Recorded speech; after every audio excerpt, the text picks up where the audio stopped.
할렐루야. 우리 2020년도 추수감사절을 맞이한 저와 여러분들과 또 저와 여러분들의 가정과 이 나라의 민족, 이 땅의 모든 교회들이 우리 주 하나님의 은혜에 대한 감사가 더욱더 충만해지는 복과 은혜가 임하게 되기를 소원합니다. 축원합니다. 추수감사절의 유래는 여러분들이 익히 잘 알고 계시겠지만은 이 청교들이 신앙의 자유를 찾아서 신대륙으로 이제 메이플라워라는 그런 배를 타고 신대륙 미국에 도착을 하게 되었습니다. 그런데 오는 동안에도 많은 어려움이 있었고 고생들을 많이 했지만은요. 그래서 긴 그 여정의 시간들로 인하여서요. 그리고 험난한 그 여정들로 인하여서 많은 사람들이 오다가 이제 죽고 말았습니다. 그리고 도착을 해서 그들이 행했던 일들은 무엇이냐면 제일 먼저 이 교회를 짓고 그리고 학교를 짓고 그리고 병원을 짓고 그리고 이제 자신들의 집을 이제 지었다라는 그런 이야기들이 있습니다. 그리고 그해 아주 굉장히 추운 겨울이 들어갔고서는요, 너무나 많이 고생을 하면서 이제 그 겨울을 견뎌냈는데, 그러는 과정 가운데 출발했던 인원의 절반이 이제 다 죽고 말았습니다. 그러니까 얼마나 함께 생사를 같이 하면서 먼 거리를 이제 신대를 찾아왔던 사랑하는 이들이, 지인들이 옆에서 죽어가는 모습을 보면서 얼마나 많은 아픔을 겪었겠습니까? 얼마나 많은 슬픔이 있었겠습니다. 그런데 이제 그 해에 씨를 뿌리고 또 농사를 지어서 추수를 하게 되었고, 그 추수를 거두게 하시는 하나님께 너무너무나 감사해서 이제 신대륙에 있는 이 토인이라고 볼 수 있겠죠. 원주민들을 다 초청을 해가지고서 그들과 함께하는 게 감사드리는 것이 기원이 되었다 라고 얘기를 합니다. 그런데 이런 감사에 대한 기원에 또 하나 근본적인 동기가 되는 그제 일화가 있는데 무슨 얘기냐면요. 그래서 추수감사절을 이제 첫 번째 추수감사절을 보냈지만은 하나의 동기가 되는, 그리고 이것이 계속 하나님 옆에 이제 이어지게 되는 동기가 되었던 사건은 무슨 사건이냐면은 그 땅에서 농사를 짓는데 이렇게 계속적으로 해마다 겹치는 흉년이 들어갔고서요, 이제 고생을 하고 어려운 상황들을 제대로 벗어나지를 못했습니다. 그래서 앞날을 바라볼 때 매년마다 이렇게 흉년이 드는 이런 상황을 보면서 도무지 밝은 전망이 보이지 않는 그런 상황 가운데서 얘들은 그때 신실한 믿음의 사람이고 신앙의 자유를 찾아서 떠났던 사람들이거든요. 자신의 고국을 떠나고 또 자신의 어떤 자라났던 본토 고향을 떠나서 오로지 신앙의 자유를 이제 누리기 위해서 신대륙으로 찾아온 이들이기 때문에 얼마나 믿음이 좋은 사람들이겠습니까? 그래서 이런 어려운 일을 당할 때에 이들은요, 금식하면서 기도하기 시작했습니다. 하나님, 우리가 처해 있는 이 상황들을 돌아봐 주옵소서. 우리가 처해 있는 이 상황들을 하나님 외면하지 말아 주옵소서. 이렇게 계속 해마다 겹치는 흉년으로 말미암아서 우리가 굉장히 힘들고 어려운 곤고한 상황 가운데 있사오니 하나님 우리를 돌아봐 주옵소서라고 금식하면서 하나님께 부르짖기 시작했습니다. 이렇게 금식을 선포하고요. 그러나 하나님께 부르짖었지만은요, 모든 삶의 상황들이 금방 좋아지는 것이 아니었어요. 아주 좋아지는 것들이 금방 모든 것이 다 문제가 풀리는 그런 상황이 아니었습니다. 그래서 계속 또 그때마다 금식을 선포하면서 하나님께 마음을 갖춰 부르짖고 기도하고 그랬었는데, 그런데 어느 때인가 또 한번 굉장히 어려운 형편이 이제 이들에게 찾아와서 오게 되었습니다. 그래서 그들은요, 그럴 때마다 다시 하나님 앞에 금식하면서 부르짖고 기도하면서 하나님께서 돌아봐 주시기를 간절히 이제 간구하며 금식 기도로 모여 있는데, 그때 어떤 한 농부가 이렇게 제의를 했다는 겁니다. 여러분, 지금까지 우리가 어려운 일들을 만날 때, 흉년을 당할 때, 특별히 계속되는 이 흉년의 일들을 당할 때마다 우리가 하나님 앞에 부르짖고 금식하면서 기도했는데, 하나님 우리를 도와달라고 간절히 하나님께 기도했는데, 이제는 우리가 좀 생각을 달리 해야 되지 않겠습니까? 생각을 좀 다르게 갖지 않아야 되겠습니까? 그러니까 다들 무슨 말을 하려고 하고 말이죠. 아니, 이 상황에서 우리가 금식하면 하나님께 부르짖는 거 외에 다른 방법이 있단 말인가 말이지. 저 사람 또 무슨 말을 하려고 그러는 거야 하고서 그 농부를 쳐다보게 되었는데, 농부가 이런 얘기를 했습니다. 비록 농사가 흉년이 들고 또 형제자매들이 병으로 썰어져 죽는 그런 어려움이 계속되고 있지만은, 이런 가운데서도 우리가 감사할 조건들을 찾아보면 감사할 일이 너무나 많습니다. 식량도 부족하고 여건이 유럽보다 편안하지 못한 그런 상황도 있지, 우리 살았던 그 지역보다 편안하지 못한 그런 상황도 있지만은, 여러분, 우리에게는 신앙의 자유가 있습니다. 정치적인 자유가 있습니다. 정치적인 자유가 있고 신앙의 자유가 있습니다. 그리고 우리 앞에는 보십시오, 광대한 대지가 열리지 않습니까? 그 하나님이 그 광대한 대지를 통해서 많은 소출을 언젠가는 거두게 하실 것이라는 거예요. 그보다 더 중요한 것은 신앙의 자유가 있는 것, 정적인 자유가 있는 것. 이거 우리 감사할 조건 아닙니까? 라고 그렇게 얘기를 했다고 합니다. 그래서 듣는 모든 사람들이요, 참석한 모든 사람들이 이게 깊은 감화를 주게 되었고, 그리고 모이는 사람들이요, 그래요, 맞습니다. 형제님의 말이 맞습니다. 우리가 매년 하나님 앞에 금식하면서 우리를 도와주세요, 도와주세요, 어려운 형편만 아뢰면서 우리가 없다고 말이지, 하나님 부족하다고 그렇게만 하나님 금식으로 매달렸지만은 하나님이 이미 주신 것들에 대해서 너무나 감사할 줄을 몰랐습니다. 그러니 이제 감사 기도를 드립시다 하고서 감사하기 시작했다는 겁니다. 그래서 이것이 감사주일이 이제 미국에 있어서 추수감사주일이 확고하게 이제 정해지는 하나의 중요한 동기가 되었다라는 그 이야기가 있습니다. 그래서 그들은 금식 기간보다, 금식하며 부르짖는 금식기도 기간을 감사의 기도의 기간으로 바꿔서 하나님께 감사하는 일들이 있었다는 거예요. 그 결과 우리가 잘 알고 있는 것처럼 미국은 세계에서 가장 큰 나라이고 가장 풍요로움을 누리고 있는 나라다라는 것을 너무나 잘 알고 있습니다. 여러분, 하나님 분명히 살아계십니다. 아멘, 아멘. 하나님께 감사하는 자들에게, 감사하는 자들이 하나님을 영원하게 뿐만 아니라 그들에게 하나님께서 더 풍요로운 것들로 역사하시고 더 좋은 것들로 역사하시는 살아계신 하나님의 역사를 전적으로 신뢰하는 저와 여러분들이 되기를 주님의 이름으로 축원합니다. 축원합니다. 오늘 이 본문의 말씀 우리가 너무나 잘 알고 있는 말씀이죠. 데살로니가전서 5장의 말씀, 특별히 이 16절부터 18절까지 말씀을 보게 되면은, 그리고 18절의 말씀 보면은 뭐라고 얘기합니까? 항상 기뻐하고 쉬지 말고 기도하고, 18절에 보니까 범사에 감사라는 거예요. 이런 그리스도 예수 안에서 너희를 향하신 하나님의 뜻이다 라고 얘기합니다. 그러니까 우리가 항상 예수 그리스도 안에서 기뻐하고 쉬지 않고 기도하고 그리고 범사에 감사하는 삶을 살아가는 것은 하나님이 우리를 구원하신, 은혜로 우리를 부르시고 우리를 구원하신 하나님의, 우리를 향해서 갖고 계신 하나님의 뜻이고 하나님이 원하시는 일이라는 거예요. 그리고 좀 더 엄중히 얘기한다면은 우리에게 이렇게 살라고 명령하시는 하나님 명령이라는 사실을 마음에 새기시는 저 여러분들이 되기를 소원합니다. 그러니까요, 기뻐하며 살라는 거예요. 감사하며 살라는 거예요. 하나님의 고민일 뿐만 아니라 하나님의 명령입니다. 아멘, 아멘.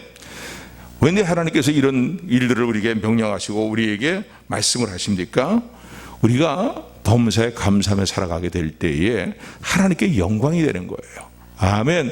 또 감사하는 모습으로 보면서 하나님은 더 기뻐하시죠. 그래서 시편 69편의 말씀 보면은 황소, 뿌리는 황소로 이렇게 하나님께 드리는 그 당시 제물 가운데 가장 큰 제물은 황소를 제물로 드리는 것인데, 황소를 뿌리는 황소를 드리는 것보다 감사함으로 하나님을 창대하시다 찬양하며 감사하는 자들이 더욱 하나님을 기쁘시게 한다라고 시편 69편 30절 31절에 보면 그렇게 말씀하고 있습니다. 아멘. 그렇기 때문에 범사에 감사하는 것, 그리고 하나님으로 인하여 기뻐하고 즐거워하는 모습을 볼 때에 하나님이 영광을 받으실 뿐만 아니라 하나님 마음에 큰 기쁨이 된다는 사실을 여러분 기억하시기를 주님으로 축원을 드립니다. 추수감사를 맞이하고서는요, 나 하나님께 드릴 예물이 없으니까 아예 예배 빠져버리자, 이런 마음이 간다면은요, 우리 교회에서는 그런 분이 한 분도 없지만은요, 그런다면은 그건 하나님 보시 합당하지 못한 거예요. 하나님 원하시는 건 물질이 풍요로움을 우리 풍요롭게 하나님께 물질을 드리는 거, 그걸 원하시는 게 아니고 그 이전에 하나님의 은혜를 깨닫고 하나님의 은혜에 감사함으로 하나님께 나가는 자들을 기뻐하신다는 사실을 기억하시는 저 여러분들이 되기를 주님으로 축원을 드립니다. 또한 우리가 하나님 앞에 범사에 감사하게 될 때에 하나님께 영광이 될 뿐만 아니라 하나님께도 기쁨이요 우리에게도 기쁨이 주어지게 됨을 믿으시기를 주님으로 축원을 드립니다. 그래서 하나님을 기쁘시게 하면은요, 우리의 삶에도 평안이 있고 기쁨이 있을 뿐만 아니라 우리가 미처 구하지 못하는 것도 하나님은요 더 후하게, 더 풍성하게, 더 우리보다 좋은, 우리가 생각하는 것보다 더 좋은 곳을 우리에게 채우시는 은혜로 역사하심을 믿으시기를 주님의 이름으로 축원을 드립니다. 그래서 오늘 범사에 감사라, 우리 행하신 하나님 원하시는 뜻입니다. 거듭난 하나님의 자녀가 된 우리에게 원하시는 하나님 뜻이고 우리에게 하시는 명령이라고 생각해 볼 수 있습니다. 자, 같으면 우리가 하나님께 감사하며 살려면은 어떻게 해야 되겠습니까? 어떻게 살아야, 어떤 모습, 어떠한 마음가짐을 가지고 어떤 생각을 가져야 하나님 앞에 감사하며 살 수 있겠습니까? 범사에 감사하며 하나님께 감사를 드리며 살아가는 삶의 비결이 무엇입니까? 첫 번째는요, 이미 주신 은혜를, 그래서 이미 우리 주셔서 우리가 지금 누리고 있는 것들에 대해서 감사하는 저 여러분들이 되기를 주님으로 축원을 드립니다. 아멘. 그러니까 여러분, 감사하려면요 올바른 깨달음이 있어야 됩니다. 올바른 깨달음이 있어야 되고, 감사의 먼저 전제 조건은 깨달음과 우리의 마음의 생각이에요. 아멘. 하나님 보시기에 합당한 생각들, 올바른 생각들, 올바른 깨달음, 이게 중요한 거예요.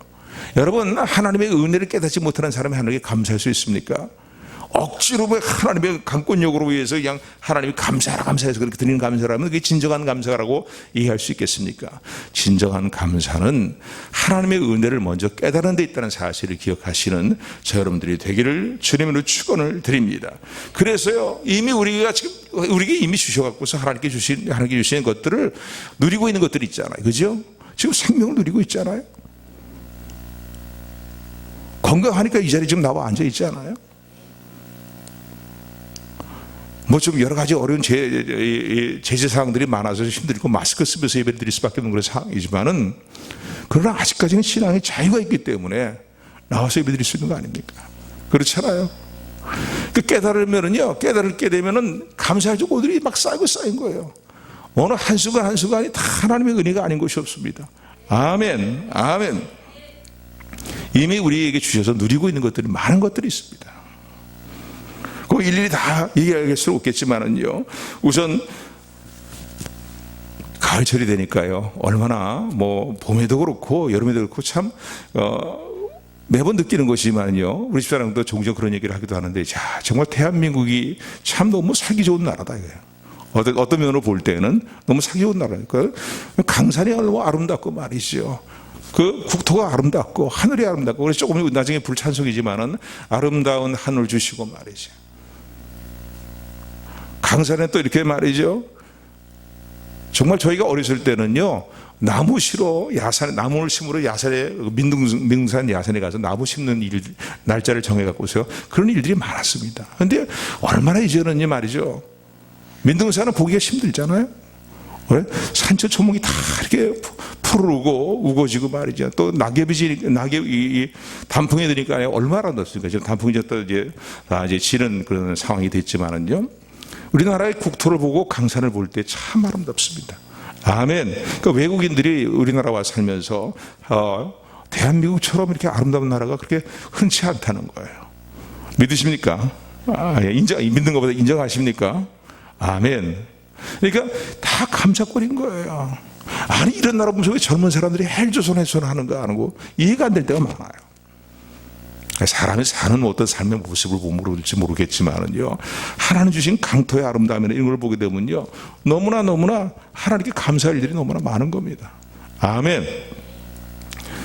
또 그런가 하면은요, 우리 가정의 모습을 볼 때, 물론 이제 힘들고 어려운 가정들도 있겠지만은요, 그러나 정상적인 모든 것이 돌아가는 가정들의 모습을 본다면은, 어느 부모님이 계시고, 사랑하는 형제자매가 있고 말이죠, 사랑하는 아들들이 있고, 이거 얼마나 한 날 한 날을 보낼 때 아무 일 없이 한 날 한 날 지나가는 게 정말 감사한 일이에요. 아멘. 형제가 서로 우애하고 사랑하고 부모를 공경하고 자녀들을 볼 때마다 마음 기쁨이 있고 말이죠, 가정이 화목한 거, 이거 얼마나 감사한 일입니까? 이미 주신 것들을 깨닫게 될 때 우리가 하나님의 범사에 감사할 수 있음을 기억하시는 저 여러분들이 되기를 주님으로 축원을 드립니다. 교회도 그렇잖아요. 이 땅에 얼마나 교회들이 많아요. 계획 없는 이방, 먼 나라, 다른 나라의 예를 들어보면요, 차를 타고 몇 시간씩 간다는 거예요, 예배드리러. 그런 지역들이 많다는 겁니다, 여러분. 근데 참 우리 대한민국 같은 상황을 볼 때 얼마나 교회가 많습니까? 예배를 안 드리려고 해서가 문제지요.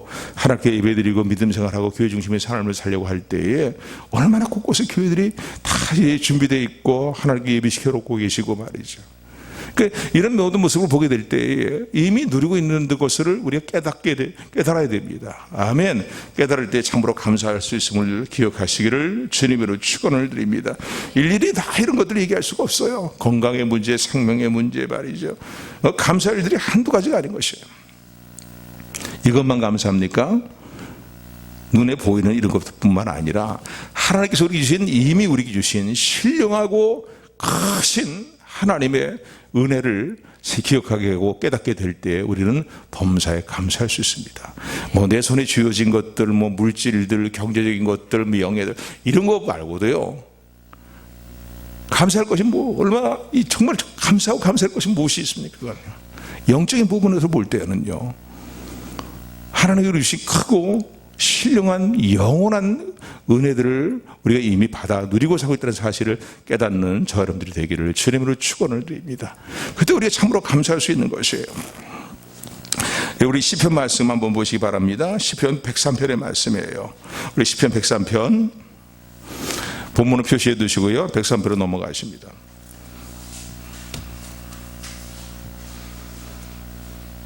네, 8절부터 103편 8절부터 우리 18절까지만 우리 뜨려가면서 교독합니다. 물론 1절부터의 말씀도 다 우리 읽었으면 좋겠는데 너무 기니까요. 여호와는 자비로우시며 은혜로우시며 노하기를 더디하시며 인자하심이 풍부하시도다. 항상 경책지 아니하시며 노를 영원히 품지 아니하시리로다.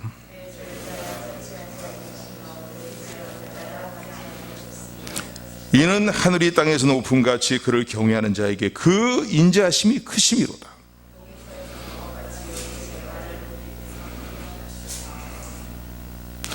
아비가 자식을 불쌍히 여긴같이 여호와께서 자기를 경외하는 자를 불쌍히 여기시나니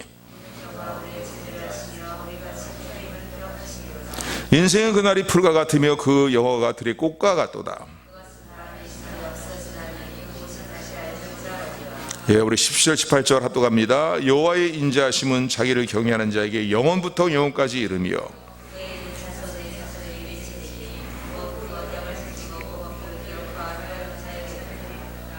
아멘. 오늘 이 본문의 내용이 이런 내용이에요. 하나님은 자비로우시고 은혜로우시고 노하기를 더디하시고 그리고 우리를 향하신 인자하심을 베푸시는데 헤세드죠. 인자하심을 베푸시는데 그 인자하심은 크고 영원하다는 거예요. 누구에게? 하나님을 경외하는 자들에게 하늘이 땅에서 높은 것 같죠. 그 크기라든가 길이를 어떻게 측량할 수 있겠습니까? 우리를 향하신 하나님의 인자하심이 크다는 사실을 여러분 감사하는 여러분들에게를 소원합니다. 그리고 참 어느 한순간만 그런 인자하심을 베푸시는 게 아니라 그 하나님을 경외하는 자에게 베풀어 주시는 인자하심은 영원부터 영원히 이른다는 거예요. 아멘. 그래서 우리의 허물과 죄에 대해서 하나님은요 장구히 오랫동안 진노하시거나 책망하시는 분이 아니라는 거예요. 한번 책망하시고 나서 또 무서워 또 책망하시고 그 똑같은 문제를 가지고 또 책망하시고 또 책망하시고 또 책망하시고 진노를 계속 퍼붓고 진노를 계속 퍼붓고 그러신 하나님이 아니라는 거예요. 오히려 우리를 향해서 하나님은 어떤 인자하심을 베풀어 주십니까? 마치 아버지가 자식을 볼 때마다 긍휼히 여기는 마음이 일어나는 것처럼 말이에요. 그보다 더한 인자하심으로 우리를 사랑하시고 영원한 인자하심을 크신 인자하심을 우리에게 베푸심을 감사하는 저 여러분들이 되기를 소원합니다. 아멘. 그러니까 뭐예요? 이미 우리 이걸 누리고 있는 거예요. 예수 그리스도 안에서 지금요. 저 여러분들이 하신 하나님의 그 영원하고 크신 인자하심이 지금도 오늘 우리와 함께하고 있는 거예요. 이 시간도 함께하고 있는 거예요. 아멘. 아멘. 이 사실을 깨달게 될 때에 우리는 뭐 찬양을 잘하지. 하나님의 뭐 하나님 되는 어떤 사랑에 대해서 찬양을 하는데, 우리에게 향하신 여호와의 인자하심이 크고 크시고다 막 이렇게 찬양하는데, 사실은 매일매일 피부 속에서 느끼며 감사하며 살아가는 저 여러분들이 되기를 주님으로 축원합니다. 깨닫고 감사하는 저 여러분들이 되기를 주님으로 축원을 드립니다. 이런 사실을 깨달을 때에 우리는 범사에 감사할 수 있는 거예요. 어떤 면을 볼 때는요, 감사하며 산다는 건 깨달음의 문제예요. 우리의 마음과 생각의 문제인 거예요. 아멘. 특별히 이번 추수감사절을 계기로 하여서 하나님의 사랑과 인자하심과 은혜가 더욱더 많이 깨달아지는, 그래서 감사가 더 충만해지고 풍성이 넘치는 삶을 살아가는 우리 모두가 되기를 주님의 이름으로 축원을 드립니다. 그래서 이미 주셔서 누리고 있는 것들, 또 그런가 하면은 이미 주셔서 우리가 영원토록 그 무엇도 끊을 수 없는 우리를 향하신 하나님의 신령한 은혜와 사랑들을 더욱더 깨닫고 감사함에 넘치는 삶을 향해 나가는 우리 모두가 되기를 주님의 이름으로 축원을 드립니다.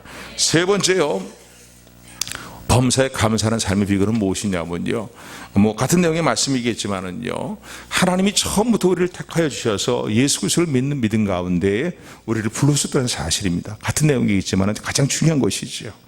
그래서 데살로니가전서의 말씀을 보면은 이렇게 말씀합니다. 이 데살로니가 이 후서, 전서간의 후서의 후서 2장 13절 13절의 말씀을 보게 되면은 우리가 마땅히 하나님께 감사할 일이 있다는 거예요. 많은 감사의 일들이 있는데 조금 전에 드린 것처럼요, 그 중에 더 마땅히 감사해야 될 가장 큰 감사가 있는 것은 뭐냐면, 처음부터 우리를 택하여 주시고 진리가 되시는 예수님을 믿음으로 말미암아 구원을 받게 하셨다는 겁니다. 아멘. 뭐 구원의 보다 더 큰 게 어디 있겠습니까? 그렇잖아요. 이 땅에 아무리 잘 먹고 잘 살아도요, 죽어서 지옥 간다면요, 영원한 생명을 소유하지 못하고 영원한 지옥의 형벌에 떨어진다면은 이 땅의 삶이 아무리 뭐 잘 먹고 잘 살아도요, 그게 무슨 복이라고 말할 수 있겠습니까? 그런데 우리가 죄인 되었을 때에 하나님과 관계에서 거룩하지 못한 삶을 살고 있었을 때, 오히려 더 심한 하나님과 관계 원수지간 같은 모습의 삶을 살고 있었을 때에 우리를 사랑하셔서 독생 성자 예수님을 이 땅에 보내주시고 예수님을 통해서 우리 이루신 구원을 생각할 때에 오늘 마땅히 우리가 하나님께 감사할 조건들을 가지고 살아가는 사람들이라는 사실을 기억하는 저 여러분들이 되기를 소원합니다. 아니 그 이전에 데살로니가 후서 2장에 보니까 처음부터는 뭐야, 창세 전부터, 세상을 창조하기 이전부터, 우리가 이 땅에 태어나기 이전부터 하나님이 어떻게 하셨다고요? 저 여러분들을 택하셨습니다. 그러니까 복음을 듣고요, 복음을 들을 수 있는 것도 복이죠. 듣는 것도 복이에요. 그죠? 왜냐하면 지금도 아직 지구촌에 구석구석에 복음이 아직 들어가지 않은 곳이 많거든요. 온 세상에 복음이, 땅까지 복음이 전파될 때 그때 주님이 재림하신다고 말씀하셨잖아요. 그래서 지금도 성도님들이 말이죠, 자기를 희생하면서 이 오지를 향해 나가잖아요. 복음을 들고 나가잖아요. 아직 복음을 듣지 못하는 사람들이 너무나 많아요. 복음을 들을 수 있다는 것 자체도 놀라운 은혜고 감사의 제복입니다. 아멘. 아멘. 뿐만 아니라 그 복음을 듣고 믿어지는 게 더 큰 은혜라는 사실을 감사하는 저 여러분들이 되기를 주님으로 축원을 드립니다. 예수 그리스도를 믿음으로 말미암아 모든 죄의 속죄함을 받고 용서를 받고 하나님의 자녀가 되고 하나님의 영원한 나라를 물려받는 상속자가 되고 말이죠, 주님의 몸을 이루는 지체가 되고, 이런 사실이 믿어집니까? 저 여러분들을 위해서 주님이 영원한 집을, 영원한 처소를 예비하고 계심을 산다는 사실이 믿어집니까? 신령한 몸의 부활이 우리에게 주어진다는 사실을 믿어집니까? 그게 다 감사꾼들 아닙니까? 이 사실을 기억하면서 감사함을 잃지 않는 저 여러분 되기를 주님으로 축원을 드립니다. 또 하나 중요한 것은요, 때로는 우리 삶 가운데 어리고 힘든 일이 있죠. 왜 없겠습니까? 그렇잖아요. 아유, 다른 집과 비교하게 되면요, 아니 저 성도에게 하나님께 저런 복을 주시고 저런 은혜를 주시는 나는 왜 이렇게 구차한 삶을 살도록 이렇게 내버려 두시는가, 뭐 여러 가지 원명거리가 많잖아요. 저 사람은 건강의 문제에 이상 없이 살아는데 왜 나는 이렇게 건강의 문제예요? 힘들어하고 말이지, 고생하고 있다 말이죠. 옆집에 말이지, 어느 교회 다니는 어느 집사님 말이에요, 좋은 남편 만나갖고서 막 삶이 많이 너무나 맨날 호호 깔깔 호호 하면서 그냥 그렇게 살아가는데 나는 이게 뭔가 봐. 한번 따라하시기 바랍니다. 하나님을 사랑하는 자, 그의 뜻대로 부르심을 입은 성도에게는 모든 일들이, 모든 것들이 합력하여 선을 이루느니라. 믿으십니까? 괜히 우리의 고통과 시련과 아픔을 하나님이 허락하시는 게 아니에요. 그걸 통해서 우리를 연단하시고 그걸 통해서 합력의 선을 이루시고 하나님 계획하신 선하신 섭리와 이 경륜의 선한 섭리에 따르는 좋은 것들이, 합력의 선을 이루는 좋은 것들이 우리를 위해서 예비되어 있음을 믿으시기를 주님으로 축원을 드립니다. 그래서 하나님 민수기 6장 22절부터 27절의 말씀을 이렇게 말씀하고 있잖아요. 모세와 아론을 불러가지고서 내 백성들에게 축복하라는 거예요. 그들을 안수하며 축복하면서 이 축복을 선언하라고 기도해 주라는 거예요. 근데 뭐라고 얘기합니까? 민수기 6장에 보니까 하나님은 너희를 향해서 은혜 베푸시기를 원하시고 복을 주시되 복에 복을 더하여 주시기를 원하시고 너희를 지키시기를 원하시고 그 얼굴빛을 너희를 향해 드시기를 원하시고 평강 주시기를 원하시고 그 얼굴빛을 너희에게 비추어서 말이죠. 은혜 베푸시기를 원한다고 그렇게 축복하면서 선포하면서 기도하라고 말씀하고 계시잖아요. 아멘. 그 하나님은요, 우리를 향하신 하나님의 계획은 평강입니다. 우리를 향하신 하나님의 계획은 영원한 놀란 큰 복을 누리는 삶입니다. 아멘. 아멘. 그러니까 이 땅의 삶에 있어 좀 구차한 부분들이 있다 할지라도요, 이미 우리는 큰 은혜에 대한 확실한 약속을 받고 살아가는 하나님의 자녀라는 사실을 기억하시는 저 여러분들이 되기를 소원합니다. 하나님은 하나님 백성을 향해서 모든 걸 때를 따라 아름답게 하시는 역사로 말이죠. 때는 던져버릴 때가 있고 안을 때가 있고 때는 찢어버릴 때가 있고 다시는 꿰매릴 때가 있지만은요, 그 모든 일을 병행하사 전도서의 말씀 보니까 우리를 때를 따라 모든 것을 아름답게 하시고 우리로 하여금 영원한 것들을 사모하게 하시는 은혜로 역사하신다는 사실을 말씀하고 계시는 하나님의 선하신 섭리를 잊지 않고 감사하는, 함정의 선을 이루시는 하나님의 역사를 온전히 신뢰하는 저 여러분들이 되기를 주님의 이름으로 축원을 드립니다. 여러 차례 말씀드렸지만요, 고린도 후서 12장의 말을 보면은 바울은요, 자신의 육체에 있는 가시 문제로 인해서 질병이라고 볼 수 있는데 사탄의 가시다, 사탄이 자기 주는 가시다라고 생각하는 그런 육체의 가시에 대해서, 그것이 안질인지 뭐 다른 질병인지 정확히 알 수는 없지만 대부분 안질로 생각하고 있는데 그것을 치유해 주시기를 하나님 앞에 간절히 3번 기도했다는 거예요, 바울이요. 너무나 그게 힘든 문제였기 때문에 복을 전파하는 전도자로서의 삶을 살아가는 데 있어서 이것만 없었으면 정말 내가 정말 훨훨 날아다니면서 복음을 증거하겠다는 마음이 막 일어날 정도로 간절한 문제였고 고통의 문제였죠. 그 고통의 문제를 가지고, 남다른 고통의 문제를 가지고 하나님 앞에 간절히 3번 기도했는데 그때 그에게 주어진 응답이 무엇입니까? 바울아, 나의 은혜가 너에게 족하니라. 아멘. 하나님 족하다니 무슨 말씀을 이렇게 하십니까? 옆에 보세요. 내 옆에는 다른 주님의 제자들 한번 보십시오. 건강한 제자들이 얼마나 많습니까? 왜 나만 이렇게 육체의 가시를 가지고 이 고통스러운 가운데 있어야 되겠습니까? 고통스러운 가운데 이 사역을 감당해야 되겠습니까? 얘기할 수 있잖아요. 남다른 아픔의 문제인 거예요. 고통의 문제인 거예요. 그런데 3번 기도한 가운데 나의 은혜가 너에게 족하다고 말씀하시는 하나님의 말씀을 통해서요, 그가 깨닫게 된 것은 무엇입니까? 내가 가장 연약할 때에 하나님의 돌아보시는 강력한 능력이 내게 나타난다는 사실을 깨닫게 됩니다. 아멘. 사실 그렇잖아요. 내가 하고 나서게 되면 항상 망해요. 교만은 패망의 선봉이란 말이에요. 부족합니다. 하나님 연약합니다.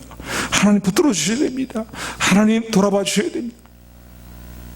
그럴 때 하나님의 강한 능력이 연약함을 호소하며 하나님의 전심으로 의지하는 그 사람에게 임한다는 사실을 믿으시기를 주님으로 축원을 드립니다.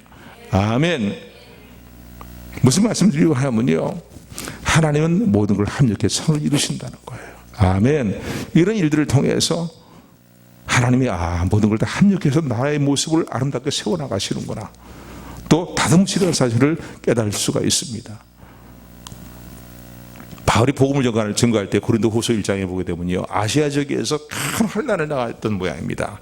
그래서 이제는 꼼짝없이 죽었구나, 이제는 사형 선고를 받은 것 같은 그런 상황이구나 라는 그 상황 가운데 있었는데 하나님이 바울의 이름을 건져내셨다는 거예요. 살려주셨다는 거예요. 그리고 그 사건을 통해서 바울이 깨닫게 된 것은 무엇이냐 하면은, 우리가 다 죽은 줄 알았는데 하나님이 우리를 살려주셨구나 라는 것을 깨달으면서요, 그 깨달은 깨달음을 이렇게 얘기합니다. 이후로 내 자신을 믿지 말고 의지하지 않고 죽은 자도 살리시는 하나님을 의지하게 하시기 위해서 그런 삶의 시간들을 겪게 하셨다는 거예요. 아멘. 그러니까 여러분, 하나님 모두 이루시는 은혜로 우리 가운데 역사하심을 믿으시기를 주님으로 축원을 드립니다. 다른 사람과 비교할 때 남다른 아픔이 있고 고통의 문제가 있다 할지라도 그것을 통해서 더욱더 하나님의 큰 은혜를 체험하게 하시고 또 하나님을 더욱더 신뢰하고 의지하는 믿음으로 충만케 하시고 말이에요. 더욱더 하나님 간절히 찾게 하시는 믿음의 사람을 세우시는 하나님의 은혜가 함께함을 함께 선을 이루시는 하나님의 역사가 우리와 함께함을 믿으시기를 주님으로 축원을 드립니다. 오늘 추수감사주일입니다.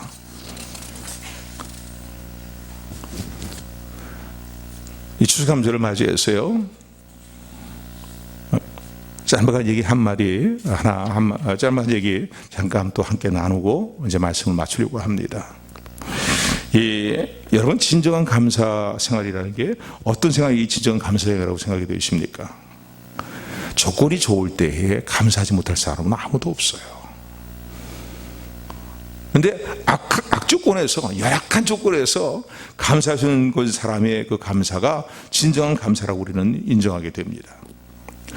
이 극단적인 상황에 주어지게 되었을 때 하나님께 감사함으로 말미암아서 인생의 한 단락을 아름답게 매듭 지은 사람에 대한 이야기가 있는데, 독일의 한 중년 기독교인이 이제 이 이야기의 주인공이라고 합니다. 그런데 이 중년층에 속해 있는 이 기독교인은요, 혀를 절단할 수밖에 없는, 왜 혀에 암이 발생해 갖고서는요 혀를 절단할 수밖에 없는 그런 상황이 되었다고 합니다. 그래서 이제 혀를 절단할 수술을 하기 위해서 마취 주사를 든 의사가 잠시 머뭇거리면서 이 성도에게 마지막 질문을 했다는 거예요. 한마디 질문을 했다는 거예요. 마지막으로 이제 혀를 절단한 수술을 하게 되면 더 이상 이전처럼 말을 할 수가 없을 텐데 마지막으로 남길 말씀은 없습니까? 그 말씀은 한마디 하시죠. 아직 말할 수 있을 때 말씀하세요 라고 그렇게 이제 이야기를 했다는 거예요. 글로 쓸 수는 있겠지만 더 이상 이제는 혀로서 말할 수 없고 자기를 표현할 수 없는 그런, 어떻게 보면은 마지막 순간이 왔다라고 말할 수 있습니다. 그런데 그 의사의 이제 그 권면을 들으면서요, 본인 당사자뿐만 아니라 주변에 있는 뭐 간호사들과 또 이제 수술을 돕는 다른 의사들과 모든 사람들이 말이죠, 이 표정과 분위기가 매우 심각해졌다는 거예요. 그렇지 않겠습니까? 그 사람의 심정을 이해하니까 이제 혀를 절단해야 되는데 저 사람이 과연 무슨 말을 할 것인가?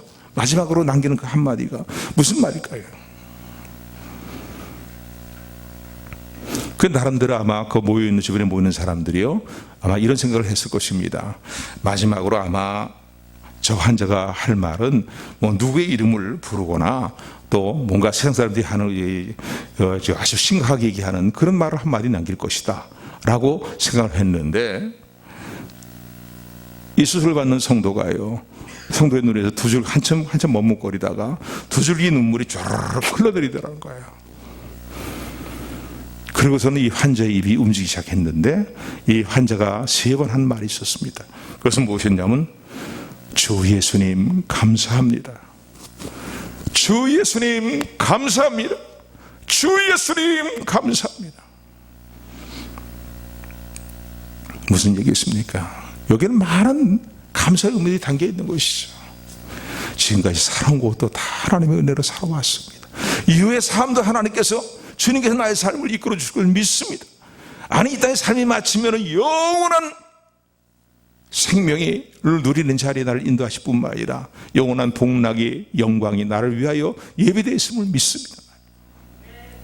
어느 한순간도 하나님의 은혜가 아닌 것이 없었고 이후로도 하나님의 은혜가 아닌 것이 없는 그 삶을 살게 하실 하나님을 감사를 드립니다. 뭐 이런 의미들이 담겨 있지 않겠습니까?